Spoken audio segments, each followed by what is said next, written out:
Ever throw a perfect cut and still get hit back? It's probably not your sword technique, it's your footwork. In this video I'll show you exactly how to move with precision, how to control the distance and the pace of the fight with your footwork, and how to transfer your WASD keys from games to a real world movement. When I started fencing, I had zero distance awareness. I often attacked from far away and got confused why I didn't land my strike, or I was too close to my opponent and I instantly got hit. But in time, when I started to prioritize my footwork and I started to shift my mindset to the 50-50 rule, that the footwork is the vehicle of all of your actions. So no matter how cool you can be with a sword, all of this is for nothing if your feet doesn't work right.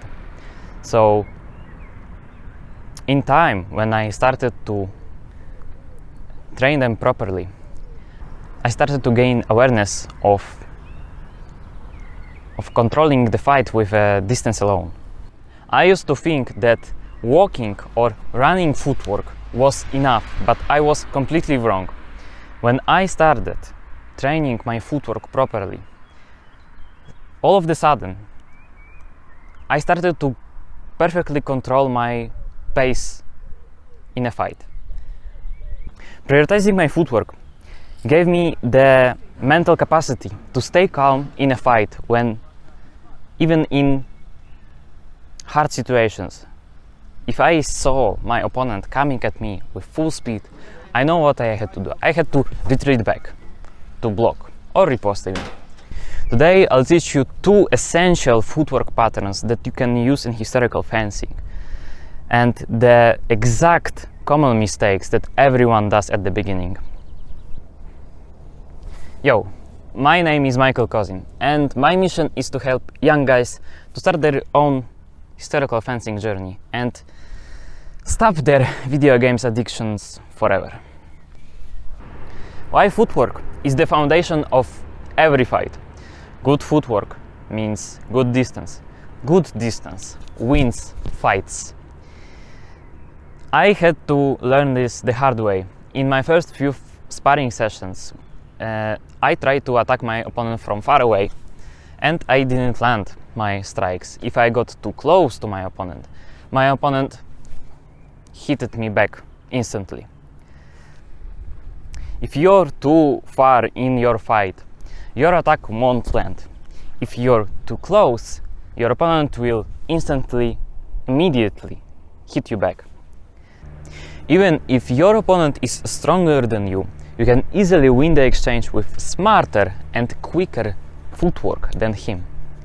And hey, if this already clicks with you, I leave the links to my private communities down below in the description. If you want to train hard, but even smarter than anyone else, that's for you. Next in line is the two most important steps you must train. The first one is called the fencing step. It's compact, it's fast, and it lets you to keep your guard when you're moving. This exact step is really adjustable. You can really modify it. If you want to take a small step or even a tiny tippy tap, or if you're ready to step closer with big step, you can control your tempo.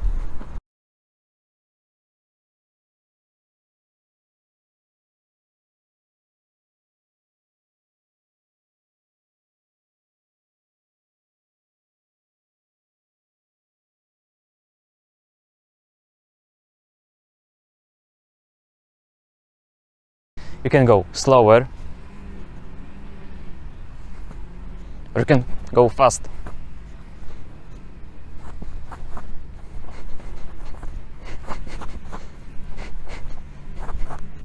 Then there's a passing step, so like natural walking, but more precise, more controlled.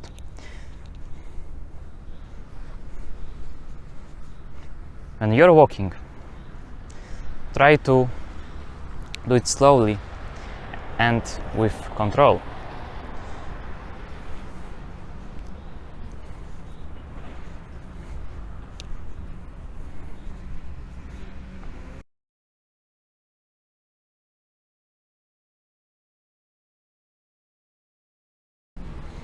Beginner mistakes that you have to fix.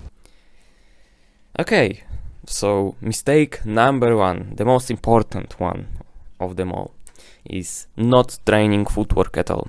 Lots of people think that footwork, not really think of it, they just forget about it, because all of their focus goes into swinging their swords and looking cool, I guess. But that's the thing, you have to focus, and not even in the beginning, just overall you have to really focus on footwork, because without it, your sword actions just don't do anything if you are standing in place. Mistake number two is when you're standing too tall. It gives you zero balance or power. When you're not bending your knees and you're not a little like sitting on it, then there's no potential power behind it for your actions. Mistake number three is stiff legs without any hip use. It doesn't give you any flow or control in your movement, in your fencing steps or passing steps. So of course, with stiff legs, without relaxing them, you're making it harder for yourself. You have to keep in mind that when you're standing in your fencing position or when you're moving around, you have to remember to relax a bit. Relax your legs. So, how to fix it? You can fix it by starting every session with footwork, drilling with bent knees and relaxed shoulders, and adding simple combo flows, like 2 fencing steps forward, 1 fencing step back, 3 fencing step forward, then 4 fencing steps back, 2 little fencing step forward, then tippy taps to the back. Be creative. Think of knees and the hips as part of your weapon. If they're stiff, your sword will be too. Footwork is an unsexy skill that makes everything else possible. If your footwork is sharp, then your sword doesn't have to save you. Your feet can and should do it for you. And if you want to go deeper with accountability, mindset, and the community of guys who are on the same path as you, I created a private school community, links in the description, in which I go in detail how to start practicing longsword by your own with zero experience, and the accountability from guys who are on the same path as you, who stopped playing video games for good and got on a path of a sword. And remember, always take the initiative.